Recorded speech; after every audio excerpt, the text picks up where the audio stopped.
2 years ago this week, Scott Walker, governor of Wisconsin, Republican, won his recall election as governor of Wisconsin.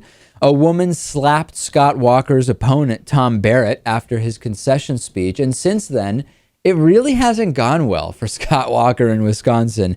His budget proposal asked for a 9% cut in state aid a couple years ago to education. He returned almost a $38 million federal grant that was meant to set up a healthcare exchange in Wisconsin for the Patient Protection and Affordable Care Act. He didn't want that.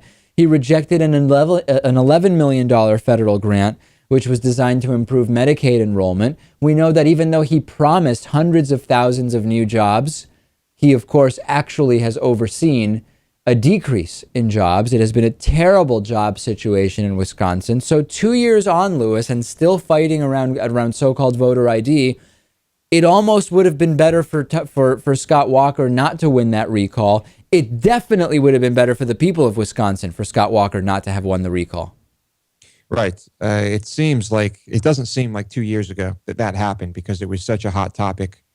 We covered it extensively. And it hurts to know that people really have no idea what their elected officials are doing, what they want to do, their motivations.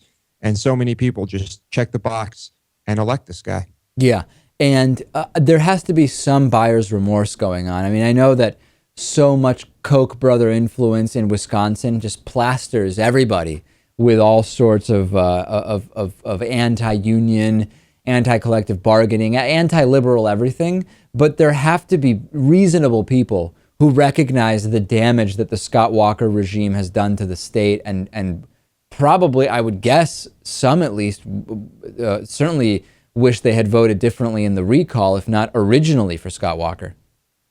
Probably, yeah. There's got to be at least some buyer's remorse.